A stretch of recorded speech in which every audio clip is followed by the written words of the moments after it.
Hello hi आदाब और सत श्री अकाल। एक बार फिर से आ गया हूँ आप लोगों के बीच, आपका हमराज आरजे अभिनव 90.4 mega hertz community radio Gyanvani यानी कि ज्ञान की वाणी, जिसको आप डीवाई रेडियो के नाम से भी जानते हैं। और आज का जो हमारा शो है ज्ञान की वाणी का, उसमें दोबारा लेकर आया हूँ स्कूल ऑफ लॉ से एक और होनहार स्टूडेंट तो हैं और साथ साथ ये भी करूंगा कि वो लॉयर भी हैं। ये जरूर मेंशन करूंगा आप लोगों को, जिनका नाम है श्री चित्रा और जो कि 3rd ईयर की स्टूडेंट हैं और बस अब पास आउट होने की कगार पर है। हालांकि अभी उसमें 1-2 साल और लगने वाले हैं स्पेशली, और अच्छी खासी उनकी प्रैक्टिस चलती रहती है, काम करती रहती है, बहुत ज्यादा चीजें पढ़ती रहती है। तो आज स्पेशली जो मौका है, जो सेगमेंट वो लेकर आई है, जो टॉपिक वो लेकर आई है, वो है निक्रोफिलिया पर। तो आज हम उनसे बात करेंगे और स्पेशली जानेंगे निक्रोफिलिया क्या है और किस तरह के इसके लिए प्रावधान है, लॉज हैं और इसके कंसिक्वेंसेस क्या हो सकते हैं। श्री चित्रा, कैसे हो आप? Hi, how are you? Hello everyone, मेरा नाम श्री चित्रा है। सर ने मुझे ऑलरेडी इंट्रोड्यूस करवाया, लेकिन मैं फिर से बता देती हूँ। मैं 3rd ईयर की बीकॉम LLB स्टूडेंट हूँ स्कूल ऑफ लॉ से। And sir, I am very good. आप कैसे हो? मैं अच्छा हूँ, थैंक यू सो मच। और आज के जो सवाल जवाब है, अब उसको मैं शुरुआत करता हूँ उसकी, आपके साथ में है ना, उससे शुरू करता हूँ। और सबसे पहला सवाल आपसे यही पूछता हूँ, can you give us a short glimpse on what necrophilia is? Okay, so necrophilia is basically एक ग्रीक वर्ड है, जो एक वर्ड है जो 2 ग्रीक वर्ड से मिला के बनाया गया है। The first word is necro, which means a dead corpse और a dead body, and the second word is philia, which is attraction और लव। तो इन दोनों को मिला के नेक्रोफिलिया बनाया गया है। And a necrophilia is basically a paraphilic behaviour in which the offender और the accused find sexual pleasure while having sex और a sexual intercourse with the dead. So अभी पैराफिलिक बिहेवियर के बारे में मैं बताऊं तो पैराफिलिक behaviour is basically an abnormal sexual attraction towards an object or anything which is not normal और natural. And एक इंडिविजुअल जो ऐसे बिहेवियर्स में एंगेज करता है, he is basically called a necrophiliac. अभी ये भी आ सकता है कि इंडियन कॉन्स्टिट्यूशन में नेक्रोफिलिया क्यों नहीं है, क्योंकि हम बहुत अच्छे से जानते हैं कि necrophilia as such we don't have any laws on necrophilia, so it's very difficult when cases regarding necrophilia come towards us. तो इसका रीजन ये है कि हमारा कॉन्स्टिट्यूशन बना गया था 1949 में, like it was finalised on 26 नवंबर 1949। लेकिन उस टाइम पे दिस ऑफेंस वॉज अनइमेजिनेबल। कोई ऐसा सोच भी नहीं सकता था कि भाई ऐसा भी कोई ऑफेंस हो सकता है जहाँ पर लोग डेड बॉडीज के साथ सेक्सुअल इंटरकोर्स कर रहे हैं। इसीलिए सच अ कॉन्सेप्ट वॉजंट इंट्रोड्यूस। लेकिन अर्ली 2000 से ऐसे जो केसेस है वो राइजिंग में हो रहा है। इसीलिए आई फील लाइक इस टाइम पे it's very necessary to introduce laws which are specifically regarding necrophilia. जी, और मेरा दूसरा जो सवाल है आपसे वो ये है कि is there any psychological aspects behind necrophilia? Yes, there are a lot of scientific studies and psychological studies which were conducted regarding necrophilia. A well-known study on necrophiliacs was basically conducted in a way where 91 people, just a group of 91 people were called, and sample data were collected regarding their motivations, mental health, IQ and other factors. अब ये 91 लोगों में 34 people showed the signs of being a necrophilic.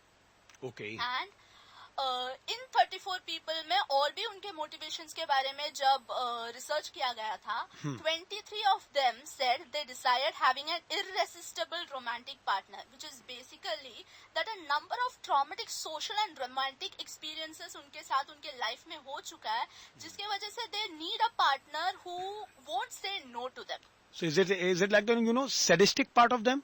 Kind of, yes. Like they are so involved or so obsessed with that trauma that they had that they want someone who won't give them that traumatic experience in the future. अभी इसका एक example हमें लेना पड़ेगा, तो let's take a guy called Sam. He was like he grew up in a very abusive household जहाँ पर उसके पापा उनको मारते रहते थे और उनके माँ से वो बहुत बार ऐसे सुन चुके हैं कि I wish I had never given birth to you, I wish I was never pregnant with you, ऐसे सब वर्ड सुनते रहते हैं. And then it's also one thing that we should remember that this guy works in a mortuary.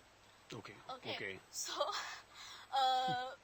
he gets into a relationship with a girl called Tina. बहुत अच्छा relationship चल रहा है इन लोगों का, but due to some unexplainable circumstances they break up after 4 years. This leaves him in a further like trauma इतना obsessed हो जाता है कि वो बाद में जिन भी लोगों के साथ डेट करने का ट्राई करता है, it all ends horribly. Okay. Okay, so now what he wants is a sexual release. Like someone who would not say no to him. Neither would they say yes, nor would they say no. Basically, there won't be a resistance. And Okay. because he also works in a mortuary and he is like most of his day is spent with dead bodies, there's a chance कि उसके mind में ऐसे ख्याल आए कि these are the people who won't say no to me. Actually जो अभी recently एक केस भी हुआ, आपको पता ही होगा, जो सबसे ज्यादा लोगों की नजर में आया है कि मॉर्चुरी में काफी सारी डेड बॉडीज के साथ ऐसा हो रहा है कि सेक्स किया जा रहा है. हाँ. तो अब ये क्या हम इसको ये भी कह सकते हैं कि एक तरह की एक मानसिक विकृति है या बीमारी है, स्पेशली ऐसा होना? डेफिनेटली ये इसीलिए है क्योंकि अभी जो रिसर्चर्स ने किया है, इन लोगों ने इसका फर्दर क्लासिफिकेशन किया है different type of necrophilia types में. तो the first type of necrophilia का जो रिसर्च हुआ था वो 1989 में जॉनथन पी रॉसमन और फिलिप जे रेस्निक ने किया था, जिन्होंने नेक्रोफिलिया को बेसिकली 2 टाइप्स में क्लासिफाई किया था. The first is genuine necrophilia, जहां पर बोला गया है कि it's just a drive. It's just a sexual drive. There is no reason, there is no traumatic experiences behind this. It's just a sexual drive. And the second is pseudo-necrophilia, which is like ongoing रहता है, लेकिन this is short term compared to genuine necrophilia. Like it comes and goes. It comes and goes. It's not like an obsession for them. अभी अनिल अग्रवाल करके दूसरा एक researcher ने 2008 में एक और रिसर्च किया, जिसमें ये दोनों जो मैंने पहले बताया था, जेन्युइन नेक्रोफिलिया और स्यूडो नेक्रोफिलिया, इनको उन्होंने और ब्रेक डाउन किया 10 पार्ट्स में, जो जिसका फिर मेन 3 पार्ट्स क्लासिफाई किया था. तो first one is homicidal necrophilia. This is the most dangerous form of necrophilia, क्योंकि यहाँ पर the accused kills that person to have a sexual intercourse with them. जबकि उन्हें मतलब बिल्कुल ये डर भी नहीं लग रहा होता है कि हमारे ऊपर मतलब कानून कितना सख्त होगा, कितनी कड़ी कार्रवाई की जाएंगी, क्योंकि अगर आप किसी को मार रहे हो specially for your sexual pleasure, तो ये भी तो है कि आपके ऊपर सीधे सीधे एक केस बन जाएगा किलिंग का. मतलब ये तो उन्हें पता ही है, अनजाने में भी किसी को इतना तो पता ही होता है कि चलो मेरे ऊपर कार्रवाइयां हो सकती है, लेकिन उसके बावजूद भी ऐसा होना, ये अपने आप में एक सरप्राइजिंग थिंग है, इवन शॉकिंग.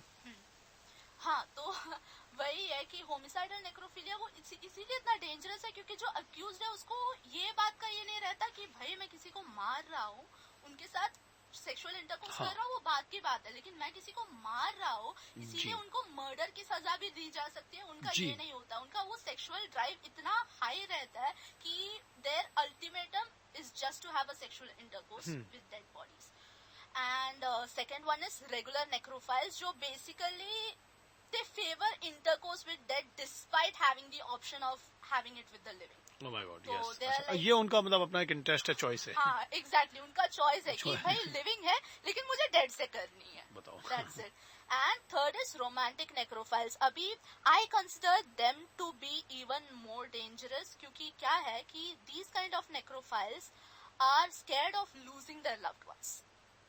तो दे आर लाइक, अगर मेरा पार्टनर मर गया and I was not ready to let go of him yet sexually emotionally, then I keep his dead body and I keep on having sexual intercourse with that. Oh my God. तो ऐसा एक mindset रहता है, माना कि दूसरों को मैंने मारा नहीं है इसके लिए, that death was natural, but that kind of an obsession, it could lead to other mental problems like schizophrenia. Definitely, yes, Okay, you're right. इसीलिए, yeah, these are the 3 types of necrophilia that has been put a spotlight on for all of these. Definitely इस मामले में सुनवाई जरूर होनी चाहिए और इसको जरूर मुद्दा बनाया जाना चाहिए.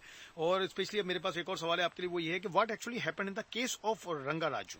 हाँ, तो रंगराजू का जो केस है वो अभी रिसेंटली जून में उसका जजमेंट आया था. कर्नाटका हाई कोर्ट ने उसका जजमेंट दिया था.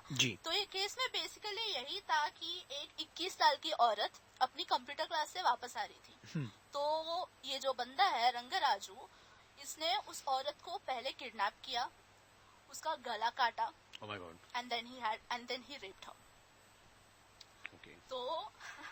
तो इसके ऊपर फिर चार्जशीट फाइल हुआ. Like the girl's parents, like her brother found her naked and a case was filed against this guy, क्योंकि सीसीटीवी कैमरास ने इसका विजुअल्स भी कैप्चर किया था. तो case was filed against him under section 302 for murder and section 376 for punishment of rape. ये पहला case गया ट्रायल कोर्ट में जो सेशंस कोर्ट है, and they gave the verdict, like the judge there gave the verdict कि this man has to be punished with a rigorous life sentence and a fine for 50,000 rupees for murder. Further, for rape, he was given 10 years of harsh jail and a fine of rupees 25,000. तो basically ये है कि ये बंदा अभी jail में ही रहेगा और उसे 75,000 का फाइन भी पे करना पड़ेगा. लेकिन then this appeal, like Rangaraju filed an appeal against this in Karnataka High Court. Okay. And Karnataka High Court held that जो Sessions Court का decision था regarding the murder, it would be upheld. जो life imprisonment, rigorous life imprisonment है और 50,000 का जो fine Sessions Court ने impose किया था, that would be held क्योंकि he had murdered her. But rape का ये निकाला गया क्योंकि आईपीसी में जो इंडियन पीनल कोड है उसमें कहीं पर भी ये मेंशन नहीं किया है कि having a sexual intercourse with a dead body is a crime. Yes, you're right. इसीलिए जो नेक्रोफिलिया का केस था that was removed and they basically held that a careful reading of the provisions of section 375 and 377 of the Indian Penal Code makes it clear that the dead body cannot be called a human or a person. Thereby, the provisions of section 375, which is rape, and section 377, which is unnatural offences of the Indian Penal Code, would not attract. So, the court was basically saying कि अगर rape का आरोपण लगाया जाना चाहिए तो it must have been done with a person and not a dead body. तो basically यही था and the court also cited this case called Parmanand Katara advocate versus union of India. क्या कड़क नाम है. बिल्कुल अलग ही नाम है. स्पेशली मैं भी वही कह रहा था चित्रा के अब जो मेरा भी यही एक लॉजिक था, मैंने इसके ऊपर जो पहले भी हल्की सी चर्चा आपसे की थी कि वही कि अब आप डेड बॉडी का रेप कैसे कर सकते हो. मेन तो यही सवाल अब लॉ के पास आएगा और लॉ के साथ एक सबसे बड़ी और भी प्रॉब्लम आपके पास आती ही है कि आप प्रूफ कैसे करोगे. द थिंग इज दैट क्योंकि वो कहते हैं कि ठीक है हमने इंसिडेंट सुन लिया, अब प्रूफ तो करो, प्रूफ तो लाए, आप एग्जीक्यूट कैसे करोगे लोगों को ये बताओ. क्योंकि अब मेन चीज यही है कि अब डेड बॉडी के साथ कैसा रेप, क्योंकि वो तो डेड बॉडी है तो स्पेशली वो जीवित भी नहीं है तो उधर से विरोध भी नहीं होने वाला है और किसी तरह का कोई रिवोल्ट भी नहीं है. तो स्पेशली इसलिए भी कोर्ट को इसके बारे में कहना पड़ा. But what do you think specially मतलब इस पे अभी कोई कानून बनना चाहिए और सुनवाई भी होनी चाहिए. डेफिनेटली कानून बनना चाहिए क्योंकि क्या है ना सर, अगर हम लोग रेप का बेसिस देखें तो इट्स कंसेंट. जो कंसेंट कंसेंटेड और नॉट वो होता है rape. Like the sexual intercourse was it consented और not, that is it depends on the rape.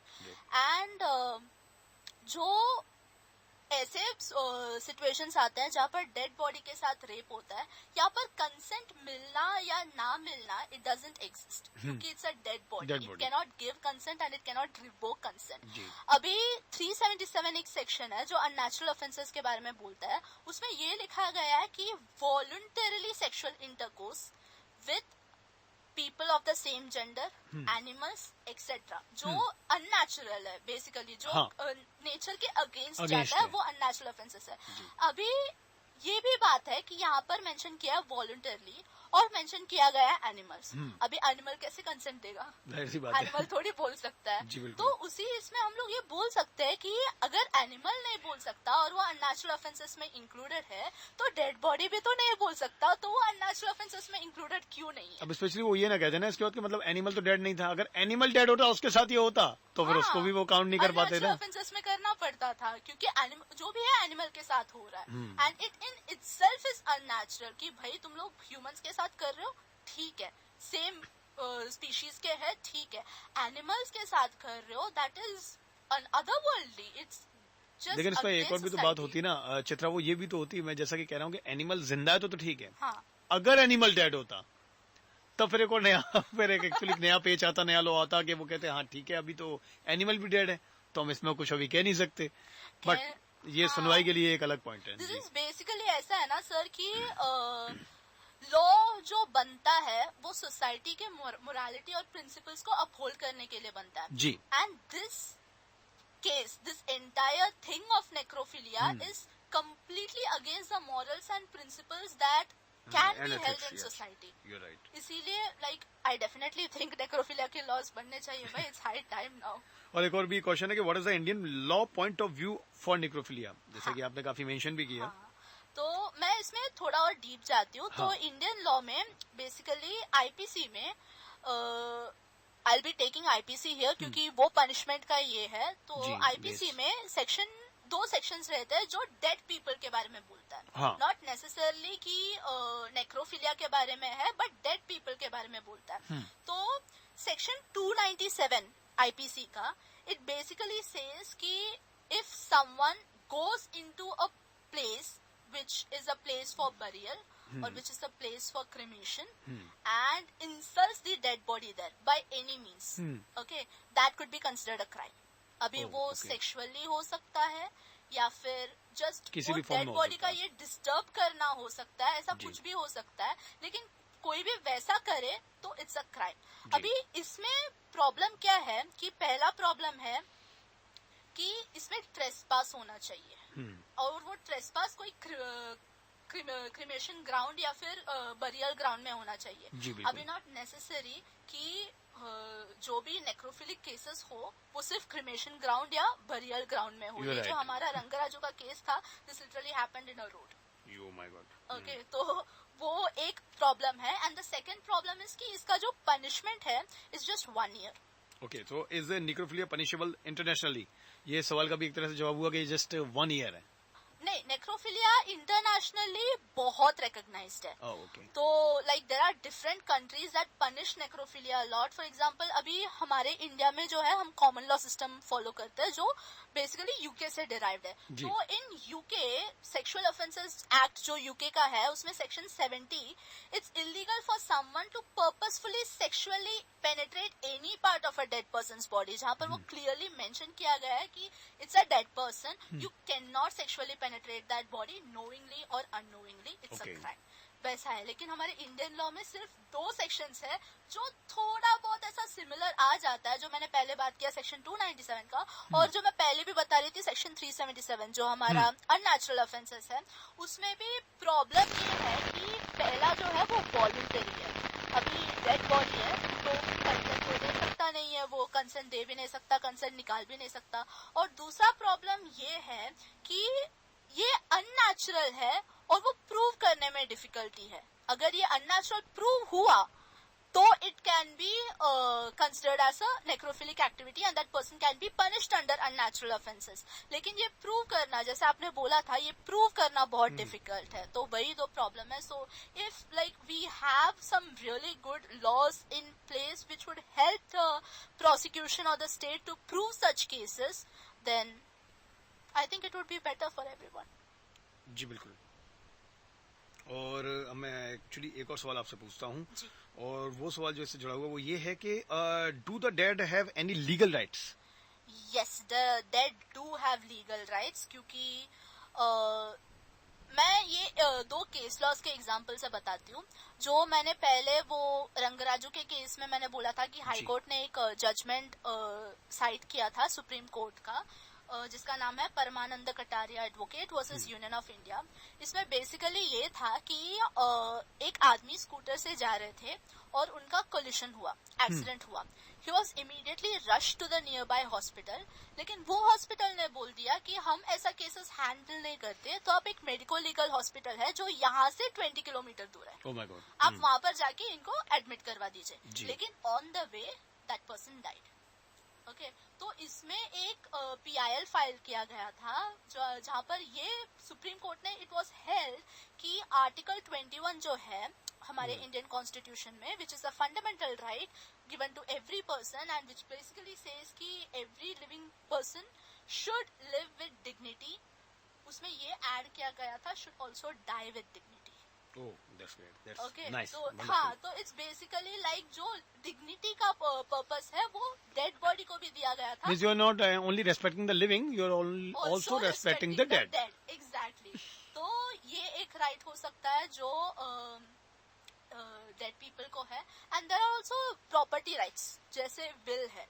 जो एक डेड पर्सन अपना विल बना के ये करता है, तो that is considered his legal right even after his death, क्योंकि जो विल का एग्जीक्यूशन होता है वो इट हैपेंस आफ्टर डेथ, तो विल का ये है. एंड इवन जस्टिस प्रफुल्ल चंद्र पंत, जो एक्टिंग चेयरपर्सन थे नेशनल ह्यूमन राइट्स कमीशन का इंडिया का, तो उन्होंने भी ये एक पेटिशन एज सच या बिल भी बोल सकते हैं, ये डाला था सेंट्रल गवर्नमेंट को, सेइंग कि नेक्रोफिलिया या disrespecting the dead basically should be stopped, it should be punished and it should be punished in a very brutal way. ये डाला गया था बहुत पहले, लेकिन यू नो कि अभी तक उसके पास कोई सुनवाई नहीं है. Yes.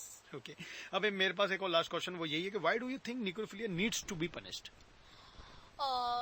जैसे सर गुस्सा आता है ऐसे लाइक इंसिडेंट सुन के ना, बहुत गुस्सा आता है कि भाई हम मरने के बाद भी हम सेफ नहीं है ना. आई नो, मतलब गुस्सा भी आता होगा, शॉकिंग भी है, बहुत सरप्राइजिंग भी हमारे लिए, कई बार हमारे लिए बिल्कुल एक विकृति जैसा, बीमारी जैसा है. लेकिन जैसा कि मैंने बोला ही आपको बताया, स्पेशली अब लोगों के पास इसकी सुनवाई के लिए भी तो एक ये जरूर होगी ना बात, सवाल तो होगा ही कि क्योंकि आप लॉयर है तो आप जानते हैं कि स्पेशली अगर आप पब्लिक प्रोसिक्यूटर के तौर पर काम करेंगे तो डिफेंस लॉयर आपसे फिर एक ये सवाल कर लेगा कि अच्छा ठीक है आपकी बात सारी सही है, हम मान लेते हैं, अब स्पेशली प्रूव तो करेंगे और ये वाली बात कि वो तो डेड है, तो अब उसको लेकर हम क्या कह सकते हैं. तो ये भी एक specially because you know about that, but definitely I am at your side कि कम से कम एक चीज तो हो कि इसकी एक सुनवाई हो. सबसे पहले तो इसकी सुनवाई की जाए और इसको अपने ध्यान में लाया जाए और अपने स्पेशली माइंड में लेकर चले. और स्पेशली हमारी कोर्ट से ये गुजारिश है इस वक्त के कोर्ट इसको अपने ध्यान में लेकर चलो, इस पर सुनवाई करे, तो इसके आगे जाकर रास्ते निकल सकते हैं. स्पेशली जैसा कि मैं चाह रहा हूं, जैसे कि चित्रा चाह रही है, हम सब लोग चाह रहे हैं कि इसके लिए कम से कम सुनवाई हो तो हम आगे के रास्ते निकाल पाएंगे, क्योंकि बिना सुनवाई के, बिना डिस्कशन के कोई रास्ता नहीं निकल पाएगा. कम से कम कोई एक ऐसा लॉ बने कि जिसमें कम से कम ये लिमिटेशंस हैं और ये नहीं है, ये पॉइंट्स हम लेकर चल रहे हैं. एज यू मेंशन्ड अर्लियर कि बहुत सारे ऐसे लॉज हैं जिसमें एक में 10 पार्ट्स बताए गए, एक में 3 पार्ट्स बताए, तो ऐसा कुछ हम लेकर चलें स्पेशली. वेल, चित्रा ने आप काफी कुछ बताया, चूंकि श्री चित्रा उनका नाम है, सॉरी श्री चित्रा ने काफी सारी चीजें यहाँ पर बताई और मुझे चित्रा ही नाम इसलिए ज्यादा याद रहा क्योंकि अच्छा खासा लंबा चौड़ा सा नाम है. तो बहुत अच्छा उन्होंने बोला, स्पेशली नेक्रोफिलिया के बारे में बताया और बहुत ज्यादा अपनी तरफ से मजबूत पॉइंट भी रखे इसको लेकर. और स्पेशली अब जैसा कि हम लोगों ने गुजारिश की है कि ये सारी बातें पहुंचनी चाहिए और दोबारा आप लोगों के पास लेकर आएंगे एक बार ऐसा ही स्कूल ऑफ थॉट्स को, यानी कि अलग अलग थॉट्स के जो स्कूल हैं, और आप लोगों से दोबारा मुलाकात होगी कल. अब तब तक के लिए हम लोगों के साथ बने रहिए. Stay tuned, be with us. Thank you so much Shri Chitra. Thank you sir, thank you so much.